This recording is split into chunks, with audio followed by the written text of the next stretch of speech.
I can see you. Okay, everybody, let's go. So we're live now, ladies. Sorry for all the technical difficulties, people. I don't know what happened. I don't know why. I just know we're back. And before we left, I was going to talk to Jasmin about her organization, I Am, and we got cut off for whatever reason. So now we're back, and I'm here with Dr. Brashani Reece and Jasmin Borges, who you just heard a little bit from earlier. So we're just going to get right into it. And before we do that, I'm just going to ask Jasmin, because she is the founder of I Am, if she can tell us what that organization is and why she chose to name it I Am and what it means to her and how she got Dr. Brashani involved. Hi, Tawana. Thanks for having me. So I'm going to stay off camera this time around. Hopefully it helps with the technical aspect of a Zoom interview. But anyways, yeah, so I Am is my baby. I decided to call it I Am because I believe that those are the most two powerful words you'll begin a sentence with in the English language. For a really long time, I allowed other people to dictate who I was and label me to tell me who I was, you know. You come into this world and immediately labeled either female or boy, you know what I mean? And then it goes on for race, and then it goes to the color of your hair and your weight and this, that, and the third. And that just carries over into childhood and then teenhood, and people are just labeling you either shy or outgoing or this, that, and the third. And then you go into the criminal justice system, and then you're labeled a felon, and you're labeled a convict and a murderer, and you're fat and you're ugly and you're unworthy, and you feel all this shame and guilt. And part of my process and journey was shedding those labels. So I came up and I said, you know what, I'm gonna dictate who I am today. And I'm going to tell myself who I am today, and I'm going to tell the world who I am. So that's how we came up with the name. That's how I came up with the name, and kind of ran it by Brashani, and she was like, let's go, you know? I'm laughing because Dr. Brashani and I are both here shaking our head, yes, and we're both smiling, and we're in agreement with you, Jasmin. You know, I always stand with you and Dr. Brashani, two of my favorite people. But I have to say this, you guys are quite the odd couple. I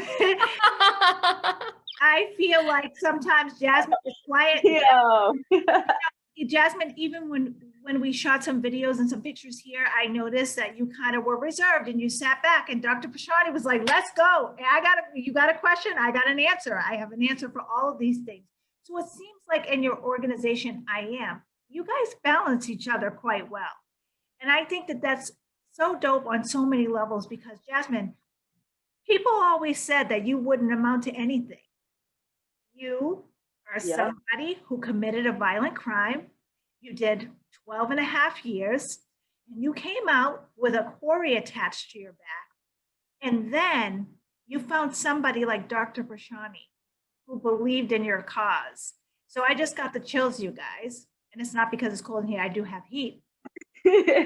But I have to say this in all due respect, Dr. Brashani, thank you for standing behind people like me and Jasmin, especially in this process. I know that we spoke and you said that you have people in your life that have been incarcerated or are incarcerated, but just because you know these people doesn't mean you had to fight as hard as you have for us, with us, against the system.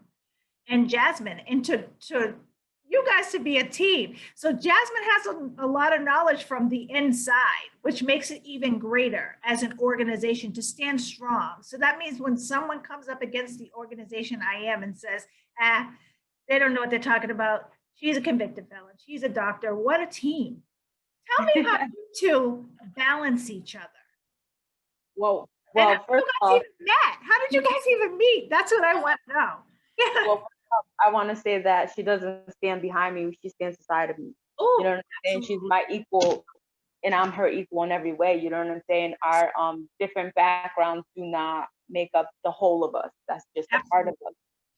Absolutely. And she knows that. Like, I Am is just as much as hers as it is mine. And well, you know, God is good, and restorative justice helped, and that's how I met Dr. Brashani Reece. You know what I'm saying? Restorative justice brought us together, and then circumstances led to us meeting again on the outside, and I'm grateful. I mean, Brashani, you could add to it. I feel like I've been doing a lot of talking all of a sudden.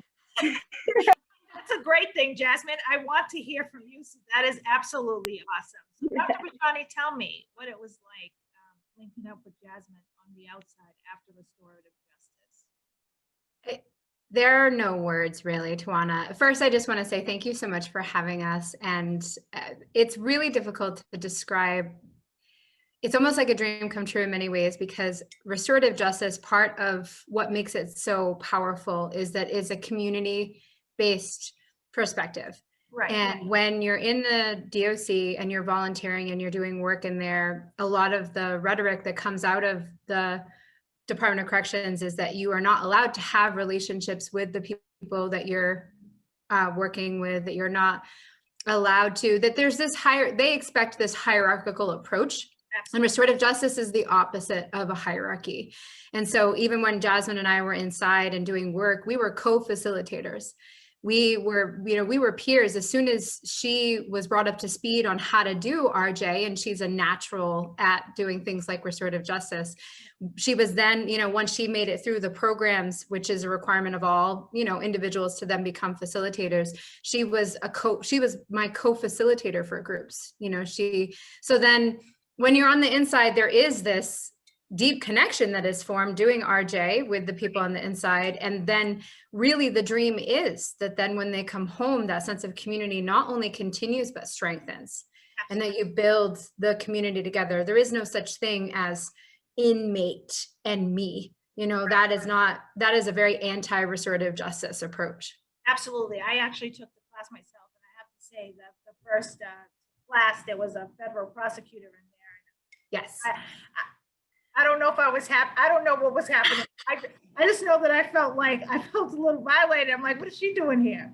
It was kind of that type of thing, because someone was just like, oh, sign up for this restorative justice. And I'm like, oh, I'll go. Anything to keep you sane in a place like that is what you want to do. So when I went and I saw her, I was like, why is she even here? Like, she's probably sentenced at least 5 people sitting in this room. What would be the purpose in her wanting to be a part of this group? And I learned that restorative justice is for people to learn how to sentence. That was the first thing that she said, because I was the only one that raised my hand and was like, hey, listen, lady, you violation. I don't even know why you're here, but I need you to understand that I want to know why you're here.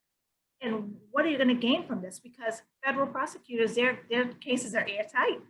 Open and shut. You don't need to know anything about me. You have the backdrop on me already. Why are you even here to ask how you can make things better for us when feds, when they prosecute, they're prosecuting because their conviction rate is so high.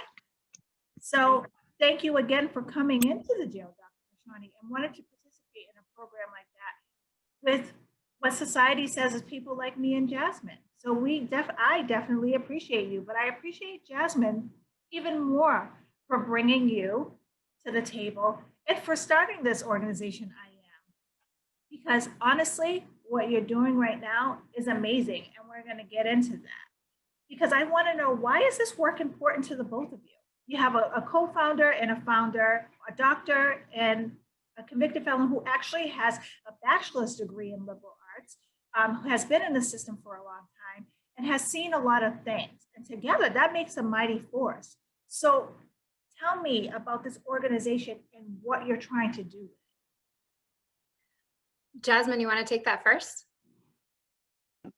Yeah, so I Am believes we want to end mass incarceration. We believe in second chances, and we believe that change is possible. Absolutely. So we came together, we're forming, we have a couple projects going, we came together, we have Resilience Despite Exile, that's our support group for people directly impacted by mass incarceration or indirectly. Right. We have our Warrior Sister Project, which is like my most, it's my baby, I love this project. Right. It's interview series that I get to go, and me and Brashani get to go and connect with women that were incarcerated with me, and they get to share their stories. And sharing your story is powerful. It's healing. It brings awareness, and overall, it just brings community. So we have those 2 projects, and then we have our newly project, which is Drop dropped out WAP New England. So Dr. Brashani is very Favorite. yes, this is her baby. It's her project, and I'm just going along with the ride. No, I love this project too, but basically we want to bring this campaign out here and start bringing awareness to what life without parole is. Absolutely. So Dr. Brashani can add to that though. Yes. So Dr. Brashani, what does I am mean for you? Because you are quite established in the community. I mean, you have a big voice for such a little person. And, you know, honestly, what did you decide to become a part of I am and join forces with Jasmin to do this? Well, I really believe in the flow of the universe. I have noticed. So myself, what's interesting is that even though Jasmin and I may appear to have very different backgrounds, we actually have an incredible amount of similarities. And in some ways, you know, when Jasmin and I sort of show up, and we've started to see this even when we speak together, we have come to realize that we have a tremendous amount of overlap, and yet we have very different outcomes. And I think that that is something, you know, that is being talked more about in the criminal justice system, that we don't all start at the same starting line.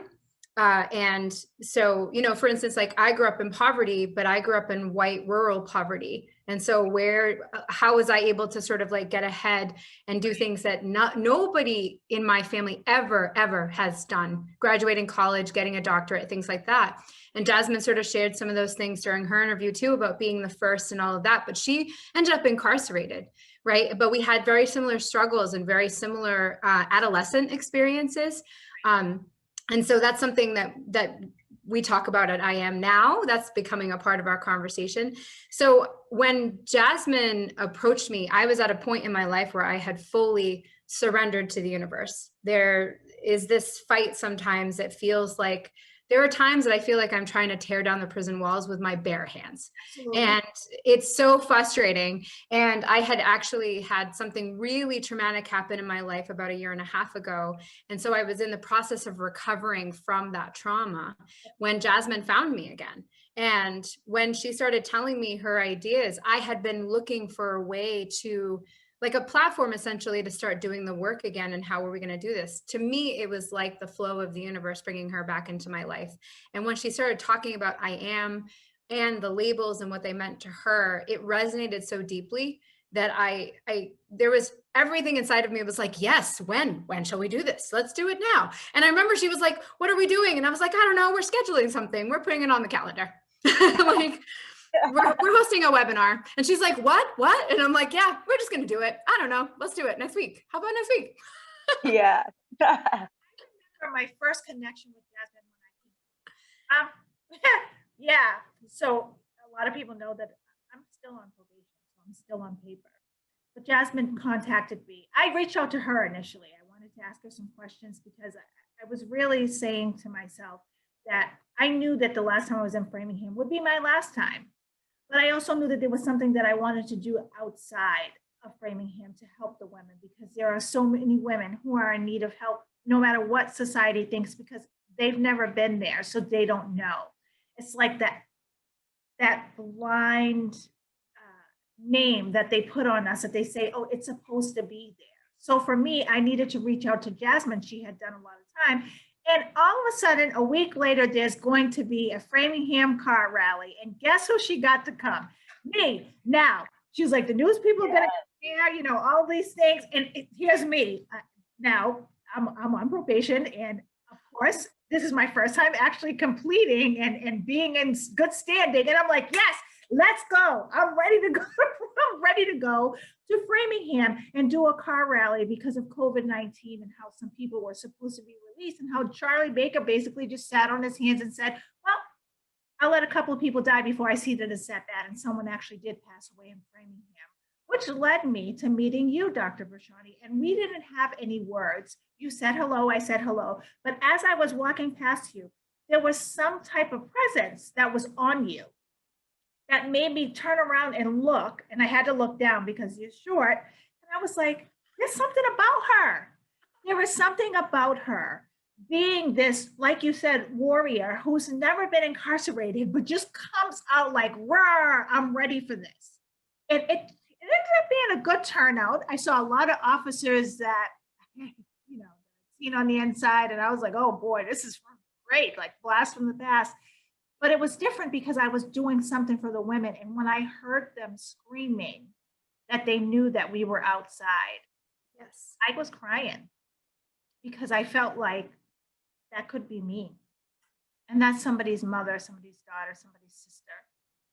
And no matter what, society can't take that from them, no matter what they did. Which leads me to the two of you on the front line saying, let's end mass incarceration. Come on, what's up, y'all? Let's, let's drop LWOP, LWOP. I still, till this day, when we have our Zooms on Wednesday, is when I realize what LWOP is, because there's other people speaking about it, or there's somebody, other family members that are on the line so that I can hear what this is. And then there's RDE. You guys have so many, I'm like, what? So explain to me what these things mean to you and why you're so passionate about going forward and saying, let's defund the police, let's end mass incarceration, let's drop LWOP, what's RDE? I don't even know what that is, ladies. So come on, give up the juice. You need to know. Jasmin, after you. RDE, that's our Wednesday night support group. That's Resilience Despite Exile. So, again, back to like the basics, meeting Brashani, I was just like, hey, listen, like I'm out here, I feel alone. I don't feel like people understand me, like what I'm going through, like I'm struggling out here. People see the polished version, but behind that, there's been a lot of struggle and there's been a lot of adjusting, you know what I'm saying? And I think that society doesn't understand that when you're away for 12 years, there's a lot of adjusting to do. You know what I'm saying? Yes, I have my own apartment. Yes, I have a car. Yes, I have a job. And yes, I just defeated my Corey background and got a new job. But there's still a struggle. You know what I mean? And there's that otherness where people just don't really get you. They can't have that conversation about canteen, this, that, and the third. So Brashani was like, let me tell you about this group idea I have. And I was like, yes, let's go. And, she broke down Resilience Despite Exile. And again, we just kind of went with the flow, and it's been going ever since. And I love that group. It's a great group. I only didn't show up one time, and I regret it. I didn't want to just show up halfway through the group. I needed to be there from the beginning to the end. It is a great group. It's a great way in the middle of the week to unwind with people who share your same thought, your same feeling. Sometimes they don't say it because they feel like, well, who's going to listen to me? I'm a convicted felon. Or I've been incarcerated before and it's not my first time. So who really cares what I'm thinking or how I'm feeling or if I need mental health or what my deal is? So for you guys to form this group and come out and say, I hear you and your voice matters, has meant a lot to a lot of the women that I see log on every single Wednesday to do this group. So I thank you. I stand with you guys. You guys have always supported me. You've supported me with this podcast. You've supported me just in everything. Even I tried to get you guys to do my homework this weekend, but but I feel like there has never been a time that you haven't supported something that's really essentially bigger than you. Because honestly, come on, you guys, let's keep it real. There's been a lot of people that are trying to do what you're trying to do right now, and they have been hitting a brick wall. Defund the police, end mass incarceration. People are still going to jail in the middle of COVID-19. And you're talking about end mass incarceration. You're talking about drop life without parole. You're talking about, and now I know what that is. You're talking about drop LWOP. You're saying to the system that was designed to not just for us to fail, but to break us, you want them to essentially say, if that's the case, you're going to have to kick down the walls. You're going to have to bring in a demolition and say, let's start from scratch. So what is the both of you formed this organization. What's your plan of action to make all of these things go together? That's a great question, Tawana. I want to circle back just a little bit because I think that one of the challenges of this work is that it can get really overwhelming really fast. And there are a lot of people that are involved in the work. And so what I have come to understand is that the way we're going to do this is to keep it really small and to keep it really focused on the piece that we can have the greatest impact on and take it one day at a time. Because what I say every day is that I wake up to fight the prison system. That is my daily goal. But if I expected that to somehow just change tomorrow, then I'm going to live a life very unfulfilled and very unsatisfied. And so I have to keep it very small. To come back to resilience despite exile, which is to us, it's the very basic thing that we could do. That we can do is to show support. And one of the reasons that I had actually been thinking about it for a few years. And one of the reasons why is because most people are probably unaware that according to psychological research, the experience of exile, the experience of social isolation is perhaps the most traumatic experience that a human can ever go through. Absolutely. So one of my core pieces of my background is that I experienced intense peer exile when I was very small. And because of where I grew up, the social hierarchy was established at 5 years old and then didn't change until I graduated high school. And so being low on the totem pole socially and not included and highly rejected in my own peer group meant that I experienced that through my entire adolescence. And so there are other people in our society that actually have intense experiences of exile, and there's no spaces for them. So there are some spaces, if you've experienced drug addiction, things like that. Now recovery is starting to become a really huge part of the world, thank God. But we're all recovering from something. And resilience despite exile is an acknowledgement that we all need to recover when we have experienced exile. And prison is probably one of the largest, accounts for 2.3 million people and 6.5 million families experiencing mass incarceration right now as we speak. That's 50% of adults in America have a loved one who is either formerly or currently incarcerated. When you start to break down those numbers, you see it's like 1 in 4 have a sibling, 1 in 5 have a parent. When you really look at it, it's intense, right? And so to come back and try not to be so long-winded, resilience despite exile is a core part of what we do, because on the ground, it is like one of the easiest things that we could do to show support and help change happen. Jasmin, I'm going to ask you this because I am quite curious about this. Your mission statement. It includes this statement in your mission: humanizing those who have committed violence. Why is that such an important thing? That's a good question. It's important that we acknowledge that people do commit acts of violence, right? And we have to start breaking down that stigma and that stereotype that says, oh, they're the worst of the worst. Because here I am, and I can't really believe that you guys think that I'm the worst of the worst. Like, we're sitting here laughing and enjoying this conversation, but on paper, in the media, in the prison system, in the criminal justice system, someone like me is the worst of the worst, and I think that needs to change. You know what I mean? We can't be held accountable for something. Not that we can't be held accountable. Yes, we can be held accountable for our actions, right? But to sit here and say that I'm irreparable for something that happened in 20 seconds for the rest of my life, and sit there and be comfortable with women and men sitting in cages, dying in cages, like, that's the stereotypes that we want to break down. We want to have these conversations and say, why are we the worst of the worst? What can we do to make you feel safer, or not make you understand, but to come to an understanding, right?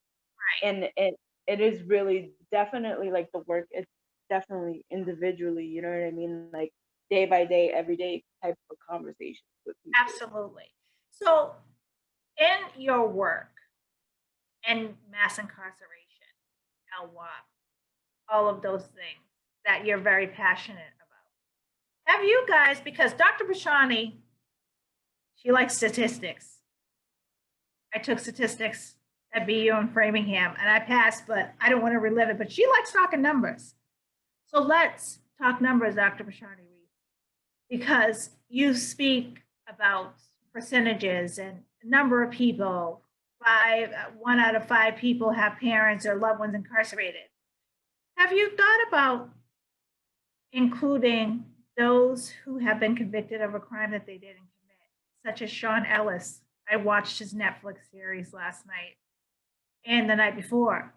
And I think that my TV is only still working because I don't feel like buying a new one. But honestly, Yeah. I was more than angry at the fact that somebody could lose so much of their life for a crime that they did not commit. And the only thing that the system can tell them is, you'll get over it. Hope you push forward. And, you know, it was only 22 years. Thank God it wasn't your whole life, because that's what it sounded like to me. And with that being said, have you guys, as far as numbers, Dr. Brashani, thought about those who are incarcerated, who are a part of the Innocence Project, who are filing appeals because they've been wrongfully convicted? Have you have any numbers on that? So I don't, and let me tell you why. This kind of goes into what you just asked, the question of Jasmin about humanizing people who've committed violence. So the Innocence Project has become an incredibly well-known and actually highly resourced institution in the United States. And as I said earlier, the fight against mass incarceration is massive. Absolutely. So and I'll let Jasmin, speak for herself, where my personal focus is not with the wrongly convicted and not with the innocent, because I believe that there's already resources in place for them. Not enough, obviously, because there's never enough. Let me be very clear. Right. But there are people who are fighting that fight. And I believe that our society is naturally very empathetic to somebody like Sean Ellis. And that is amazing. And they should be, and they should definitely take a step back and be like, oh my God, our criminal justice system, has people who are innocently convicted in it. But that's a very small piece of the fight. The reality is that we will not end mass incarceration until we reckon with violence. If we go down the route of simply, quote unquote, nonviolent, and I'll explain further why that's a misnomer. If we go down the route of nonviolent versus violent, we have a false dichotomy that gets set up. And if we were to open the doors and release every single person who is only convicted of a nonviolent offense on both the federal level, which has a lot because they have all the drug charges, right? All the drug crimes and gun crimes and things like possession and whatever. But also on the state level, if we released all of them, we would be releasing less than 20% of the mass incarceration issue would be addressed. So even though that's a great start and that's amazing, it's also a misnomer for a variety of reasons. So I won't go into that totally, but I will say that if we don't reckon with violence, if we don't reckon with the reality that people have committed violence, and guess what? I hate to tell you, people are going to commit violence. It is a part of being a human being. It's a part of being a traumatized human being. It happens. And not to underestimate the pain that survivors go through, absolutely, but we have to ask ourselves, when somebody commits violence, what is the best way to handle the situation, given that we have scarce resources and that there are human beings involved and that we're looking for accountability, which our system currently has zero of. Right. So I'll stop there. I mean, it's a tragedy with Sean Ellis. I feel that, and I'm very hopeful that the rest of the country watching his case will understand that, yeah, not only do we have a mass incarceration problem, we have an innocence, wrongly convicted problem as well, especially if you're an African-American male. Absolutely. Because because you're a numbers person, you look at statistics, these modern day plantations. Yes. Were built for us. Right. And I think we really have to reckon with that it is a slave situation. And even if that person committed violence, then it comes into question of, well, what's the appropriate way to respond? And when you and I talk in our next interview, Tawana, I'll talk about that more, with how extreme sentencing and LWOP is not the appropriate way to respond. Absolutely. So the both of you identify as restorative justice practitioners, right? Yes. So you're even going as far as to use this hashtag. You guys use a lot of letters. I'm glad you both know the alphabet because Oh man. I am just like, okay, so then here I am trying to break it all down because I don't want to seem kind of foolish when I do get on a Wednesday call. Just in case you say it again, I'm like, oh, if I ask them during our group chat, thing. But now I'm going to ask you so the listeners can know. So I'm not the only one who does not know this long. It's a hashtag that you guys use often. It's RJNOTCJ. You use it in a lot of your social media posts. And what is RJ and why do you say RJ and not CJ? Jasmin, I have an answer for that, but I've talked a lot. You want to go? Yeah. So we say RJ, not CJ. We're talking about restorative justice and not criminal justice. Okay. We say that because, well, I'll say I say it because we know that the criminal justice system is broken. So we cannot call for justice and healing through a system that is broken, right? And Brashani and I both believe that restorative justice is the alternative to incarceration, right? I know what restorative justice did for me when I was in those circles, and it helped heal it. It helped heal me. It helped me grow. It helped me understand my past and what I wanted for my future. And it held me accountable. There were uncomfortable conversations that I had to have with myself, but also in those groups.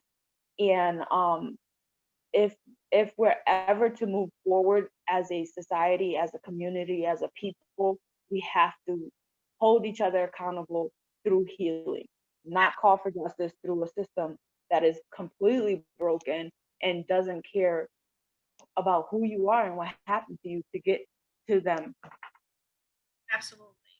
So the two of you at your organization, you have a common goal. You do. But realistically, and we've had many conversations about this, what would it be like, or what would it look like for the both of you to end mass incarceration? Where would one begin? Because as I said, there's been so many organizations, so many people speaking out about this, including some people who are in the system. And I'm talking about police officers, I'm talking about attorneys. I've spoken to many people who share this same view as you and I and Jasmin and many other people. But how would one go about, because this has been a problem. You know what it reminds me of? It reminds me of an epidemic. It's a new epidemic that's happening where we just throw people in jail and that's it. And then we expect them to come out and be productive members of society. So I have to ask the both of you, what would it look like in your eyes for where would we start to end mass incarceration and to change the system completely? Where would we start? I truly believe that the start is education and awareness. Because I think it's very apropos that you say it's an epidemic. It's actually been an epidemic in the making for about 40 years. And there have been many people who have been, the work we are doing is built on the shoulders of giants. There are many institutions and organizations that have been working to bring this to awareness for a long time. And I've gone back and read, some of the writings and some of the publications that came out in the 90s. Right. And there was an intense pain that I could hear in academics' writings, in researchers that were finding these different things, in criminal justice practitioners who cared about the people that were being incarcerated and locked up, even from defense attorneys and things where they were saying really loudly, this is happening to our children. This is happening to our 20-year-olds. This is happening. What are we doing? And because the general public was gripped by fear and misinformation and myths around things like super predators, the push to incarcerate was just really intense without really looking at the situation. So now that we're at a low, because we're at all-time low numbers in terms of violence, even though we see a lot of violence in the media still, we're at all-time lows. It has been since the early 2000s, our violent rates have been going down. We're now at a place where we can stop. And Jasmin and I believe that we can then have the conversations. we can dispel some of the myths. We can talk about some of the alternatives, while at the same time insisting that the people who are in power and have control over the money, that they need to be held accountable in terms of what's effective and what's ineffective. Absolutely. And there is no research that tells that incarceration is effective. There is none. You can't find it. You can find a lot of fear mongering, but you can't find the research that will say, oh, yes, we did great by incarcerating all these people. Finally, we're safe. That's just a myth. Like warehousing a whole bunch of people. Exactly. Exactly. That's exactly what it is. And Jasmin, I was Yes. what does it look like for you to end mass incarceration? I'm sorry, you're cutting. What does ending mass incarceration look like to you? I mean, for me, it's the American society reaching for their greater potential, right? As a human being, it's to begin to look outside of yourselves and your fears and your thoughts, and to begin to understand other people. You know what I'm saying? Yeah, we all live in the same country, but we all live differently. And because we live differently, certain things are afforded to us and certain things are not, right? And just because you grew up this way doesn't mean I grew up that way. And I don't have those beliefs and I don't have that understanding. But if we start to look at each other and realize that we're not so different, then we can begin to see each other as we really are. You know what I'm saying? And if we get to that understanding, then we don't have to incarcerate people the way we do. Because at this point in life, we're just discarding people like they're not even worth a second glance. You know what I'm saying? And we do that on a daily basis, not just with our incarcerated people, but with our elderly people, with our homeless people. We do it with our teenagers. We do it with everybody that doesn't fit in this bubble of perfection and normalcy. Absolutely.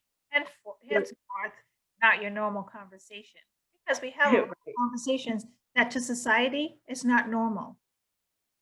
Everybody who commits a violent act, according to society, should be locked up for the rest of their life because they want to keep communities safe, right? But yet we have some corrupt cops who are protecting the community. How do we stay safe from them? There's a lot of questions that some of us just don't have the answer to. But I have to ask the both of you, as co-founder and founder of the organization I Am, before we end this segment, how much of criminal behavior, because you both are restorative justice practitioners, stems from mental health issues? Because there's a mental health court, there's a veterans court, there's a drug court. But I've seen recently a lot of cases come through the mental health court. So I just was curious on your take as far as people's mental health and their mental stability when they commit crimes, and what you think about it. So this is a layered topic, and I'm glad that you bring it up. First, I want to dispel the stigma that mental illness leads to violence. Because actually, when you go into the research, if you're talking about major mental illness, you're more likely to be a victim of violence than you are to commit violence. So in our society, we do have this tendency, especially like a mass shooter or something like that, where people will say, oh, clearly he was mentally ill. Because let me be very clear, it's white men who are usually mass shooters. Right. Oh, clearly he was mentally ill. And I have to remind people that rage is not a mental illness. Anger is not a mental illness as much as love is not a mental illness. So if somebody feels disenfranchised and marginalized, and then they go and shoot up a lot of people, which is what a mass shooter has a tendency to do, that is not a mental illness, that's rage. And we talk in restorative justice a lot about rage, and that's an important conversation to have, but it's not mental illness. So I've worked with major mental illness populations, and if you are schizophrenic, if you are bipolar, now if you're going through an acute psychotic episode, which is a small percentage of the mentally ill population, I just want to remind everybody, there is a slight increase while you're acute that you may lash out in self-defense. It's often this like misplaced fear. But the reason this is a layered and complicated conversation is because Violence is preceded by years of trauma. Okay. So mental illness is also connected to trauma. Absolutely. So if one is diagnosed with depression, anxiety, PTSD, things that really change our moods and the way that we function on a day-to-day basis, bipolar disorder, things like that, we often have trauma in our background. If we then commit an act of violence, one could try to make the argument, was it really mental illness related, or was it trauma related? And at some level, to be honest, it doesn't actually matter. The point is that we have a wounded individual who is now in front of a judge, and we as a society have to figure out what to do with them. And mental illness means treatment, right? But it doesn't necessarily mean it was the reason that violence was committed. It was more like, almost like we're swimming in the ocean of trauma and mental illness. And at what point can you pull apart the particles of water? You can't necessarily, you have to kind of look at it from a bigger perspective. Well, ladies, from I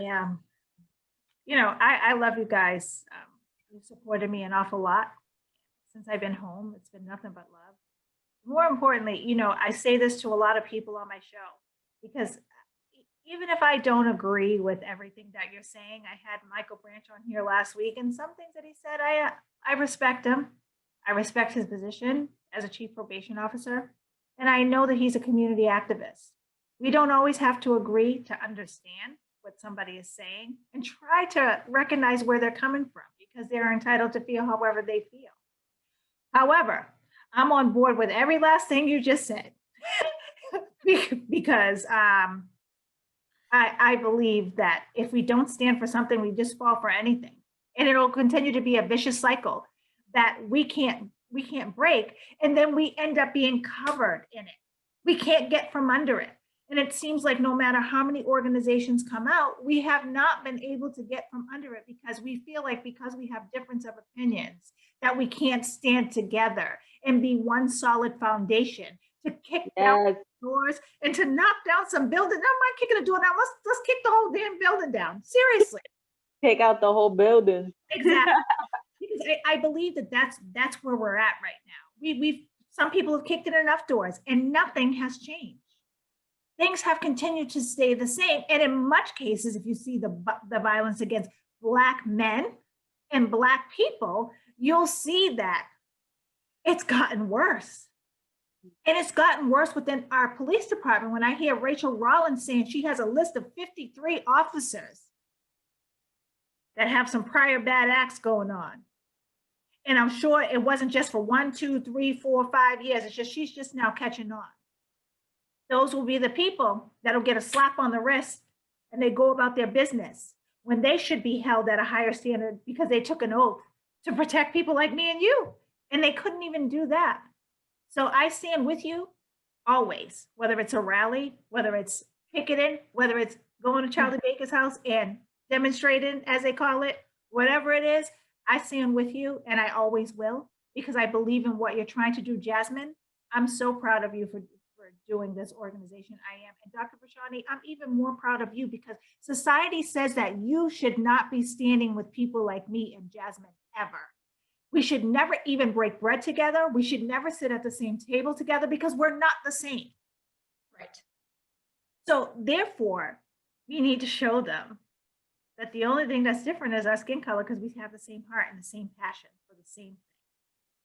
And we may not agree. We don't agree on a lot of things. I mean, you guys, we don't agree on a lot of things. But we can come to the understanding that we're fighting the same cause. We're fighting the same battle that a lot of people are fighting.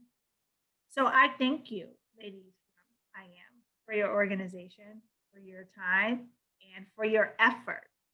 Because even when things don't go your way, you still don't stop trying to fight the good fight. And a lot of people give up. They feel like they can't kick down enough doors. They can't, there's nothing else they can do. They're hitting a brick wall. But that's when you go back, you re-strategize, and you come out swinging. Right. Bring a sledgehammer. You better bring a sledgehammer. Because where we have to be at as a people, as society, as a community, if we do not stand together, it's easy for them to come and pick us and pluck us out. They're not solid. They're not going to stand together. we can definitely divide this. I don't want that anymore. So I thank you for this organization. I thank you for your groups. I thank you for everything you have coming up and coming. I'm here for it. I clap for you. Thank you so much, Tawana. We appreciate you always, always. We appreciate your love and your support and everything that you're doing, and you're moving forward and what you're doing. I mean, it's all a collective, right? Collective effort. That's what we need. We need people to be made whole. We need people like John Ellis. We need people like Jasmine's children. We need them to be made whole. We need them to understand that even though their mom did something that society deems is not okay, it's not all of who she is. It's not even a third of who she is. Exactly. Unfortunately, that's what happens. We get this thing that's attached to our back. Oh, she's never going to change. Oh, they're never going to change. Oh, why are you fighting for them? They're just going to do the same thing over and over again. I thank you for continuing the fight. Ladies and gentlemen, now your normal conversation with the organization I am. And stay tuned because I have Dr. Brashani up next. She has a lot to say about LWAP and every other. Yes. You know it. All right. I'm signing off, ladies. That's right. We'll be back in 5 minutes. Stay tuned.